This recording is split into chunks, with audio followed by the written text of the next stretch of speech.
Hello women, most of us పెరిమెనోపాజ్లో ఉన్నప్పుడు we start to sweat. ఎప్పుడు చెమటలు పడతాయో ఎందుకు చెమటలు పడతాయో తెలియదు. So here I am travelling, I'm at the airport. చల్లగా ఉన్నా కూడా suddenly I started to sweat. So please make your self comfortable. ఇదిగోండి ఏసీ వెన్స్ దగ్గరకు వచ్చి నుంచున్నాను. సో ఈ వీడియోలో చూపించినట్టు మెనోపాజ్ వల్ల వచ్చే హాట్ ఫ్లషెస్ ని ఎలా డీల్ చేయాలో తెలుసుకుందాం. First thing, light cotton dresses use చేయండి. రూమ్ టెంపరేచర్ కూల్ గా మెయింటైన్ చేయండి. ఫ్యాన్ ఆర్ ఏసీ యూజ్ చేయండి. వాటర్ ఎప్పుడు కూడా హ్యాండీగా పెట్టుకోండి. ప్రాపర్ హైడ్రేషన్ మెయింటైన్ చేయండి.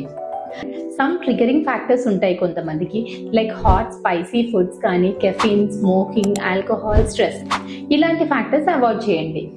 హాట్ ఫ్లషెస్ పర్టికులర్ గా ఓవర్ వెయిట్ ఉన్న వాళ్ళకి ఈ హాట్ ఫ్లషెస్ అనేది ఎక్కువ ఉంటుంది. సో వెయిట్ తగ్గించడండి. సో వెయిట్ ప్రాపర్ గా మెయింటైన్ చేయండి. వాకింగ్, ఎక్సర్సైజ్, స్విమ్మింగ్, లో కార్బ్ డైట్ వల్ల మనకి హాట్ ఫ్లషెస్ ని కొంతవరకు బ్యాలెన్స్ చేయవచ్చు.